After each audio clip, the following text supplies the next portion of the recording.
नमस्कार दोस्तों, आज हम बात करेंगे खास दवा इनरोडैक 10 बिट इंजेक्शन के बारे में। यह दवा इनरोफ्लैक्सिन नामक एंटीबायोटिक है जो खास करके पशुओं के लिए बनाई गई है। दोस्तों, यह दवा गाय और भैंसों में होने वाली कई तरह के संक्रमण को खत्म करती है। आज हम बात करेंगे इसके बारे में। आज हम जानेंगे कि यह दवा किन किन बीमारियों में दी जाती है या दी जा सकती है, इसे कैसे देना चाहिए, प्रेगनेंसी के समय देना सही है या नहीं है, इसकी सही मात्रा, डोजेज, खुराक क्या है, इसके फायदे और नुकसान क्या क्या हैं। तो दोस्तों, इनरोफ्लैक्सिन एक ब्रॉड स्पेक्ट्रम एंटीबायोटिक है, मतलब व्यापक प्रभाव वाला जीवाणुनाशक है। इसका मतलब यह कई तरह के बैक्टीरिया को खत्म करता है। इसका प्रयोग मुख्य रूप से मैं बता रहा हूं इन सब बीमारियों में किया जाता है, जैसे निमोनिया और फेफड़ों का संक्रमण में, बुखार और कमजोरी जब बैक्टीरियल संक्रमण से हो, गाय और भैंस का बच्चा देने के बाद गर्भाशय में संक्रमण, पशु को आंख, कान या नाक का संक्रमण, उसके पाचन तंत्र की बीमारी जैसे दस्त, गाय भैंस के थन का संक्रमण, पशु के शरीर में घाव, मूत्र मार्ग का संक्रमण। अब दोस्तों जानते हैं कि इसे प्रेगनेंसी टाइम पर देना चाहिए या नहीं। तो डॉक्टरों के अनुसार अगर बात माने तो यह दवा सामान्य प्रेगनेंसी के समय नहीं दी जा सकती है, जब तक कि बिल्कुल बहुत जरूरी ना हो। अगर गाय या भैंस को गंभीर संक्रमण है और जान खतरे में है तो डॉक्टर की सलाह से दिया जा सकता है, लेकिन बिना जरूरत और बिना डॉक्टर की सलाह के प्रेगनेंसी के दौरान पशु को यह दवा इस्तेमाल नहीं करे, सख्त वर्जित है। अगर आपको लगता है कि अब पशु नहीं बच सकता है, मतलब यह बीमारी गंभीर हो गया है, तो ऐसी स्थिति में लगाया जा सकता है, क्योंकि बच्चा से ज़्यादा जरूरी उसका माँ हो जाता है। तो दोस्तों, ऐसी स्थिति में हम इसका इस्तेमाल कर सकते हैं। और ज़्यादा असरदार तब होता है जब पशु 3 महीना 4 महीने के अंदर का प्रेग्नेंट हो। इसके ऊपर वाला को खतरा थोड़ा कम हो जाता है, जैसे जैसे थोड़ा ऊपर का जब प्रेग्नेंट होता है पशु, तो सेम ऐसा ही कोई दवा जो मनुष्य के लिए होता है उसका भी लगभग ऐसा ही होता है, कोई कोई साफ वर्जित होता है। तो दोस्तों, इसका सही मात्रा दवा के लेबल पर जो लिखा है उसके अनुसार मैं बता देता हूँ। आसान भाषा में हम आपको बता देते हैं।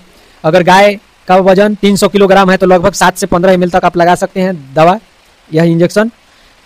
अगर भैंस का वजन 400 किलो है तो 10 ml से 20 ml तक लग सकती है। अब अपना देख लीजिएगा पशु की हालत कैसे है। अगर हालत थोड़ा ज़्यादा खराब है तो 20 ml तक लगाएंगे, और थोड़ा कम खराब है तो थोड़ा उससे कम लगाएंगे। मतलब होता है कि बीमारी का स्टार्टिंग पीरियड कैसा है, उस पर डिपेंड करता है। लेकिन सही मात्रा कोशिश करें, पशु चिकित्सक से सलाह ले लें, क्योंकि वो आपको पशु को देखेंगे तो आपको उसके हिसाब से मात्रा तय करेंगे। क्योंकि मेरा बताया हुआ दवा इमरजेंसी पीरियड के लिए है। अगर आपको चिकित्सक यानी डॉक्टर, वेटनरी डॉक्टर आपको नहीं मिल रहे हैं, उसी स्थिति में मेरा दवा का इस्तेमाल बताए हुए कर सकते हैं, या मेरा बताए हुए ये जानकारी के लिए हो सकता है। चलिए अब इसके कुछ फायदे जानते हैं। यह दवा तेजी से बैक्टीरिया को खत्म करता है, बुखार और कमजोरी जल्दी कम होता है, थन के रोग और गर्भाशय के संक्रमण में यह असरदार है, दस्त और सांस की बीमारियों में फायदा करती है, पशु की जान बचाने वाली दवा इसको माना जाता है। इसका नुकसान और सावधानियां भी कुछ जान लीजिए। दोस्तों, हर दवा के कुछ फायदे होते हैं तो कुछ नुकसान भी होते हैं। इनरोडैक 10 बिट इंजेक्शन के नुकसान और सावधानियां जान लीजिए। पहला, गर्भवती पशु को बिना डॉक्टर की सलाह के नहीं लगाएं। नवजात बछड़े को आवश्यकता के बिना नहीं दें। जैसे बहुत आदमी ऐसे भी लगा देता है कि लग रहा है कि इसका कुछ प्रॉब्लम है, तो ऐसी स्थिति में नहीं लगाएं। ज़्यादा मात्रा में देने पर उसके जिगर और गुर्दे पर असर डाल सकता है। कभी कभी इंजेक्शन लगाने की जगह पर सूजन हो सकती है। अब इसका पैकेट पे भी लिखा हुआ है, मतलब इसके रैपर पे लिखा हुआ है, अगर दूध देने वाली गाय को यह दवा दी जाती है तो दूध को कम से कम 3 से 4 दिन तक इस्तेमाल नहीं करना चाहिए। अगर सिंगल वही गाय का दूध है तो, अगर और 1-2 गाय का दूध है तो मिक्स करके यूज कर सकते हैं, ज़्यादा असर नहीं होता है। अगर मांस के लिए कोई पशु है तो 4 से 10 दिन, उसका कम से कम 4 दिन, ज़्यादा से ज़्यादा 10 दिन उसका मांस इस्तेमाल नहीं करना चाहिए। हमेशा डॉक्टर की सलाह से ही दवा का इस्तेमाल करें। मैं बार बार ये चीज़ रिपीट कर रहा हूँ।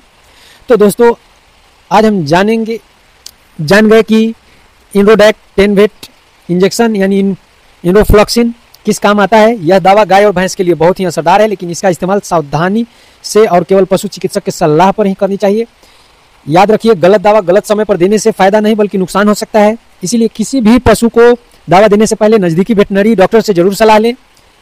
अगर आपको यह जानकारी अच्छी लगी हो तो वीडियो को लाइक और शेयर जरूर करें, चैनल को सब्सक्राइब करें, ताकि आगे भी पशुओं की सेहत से जुड़ी जानकारी मिलती रहेगी। तो धन्यवाद।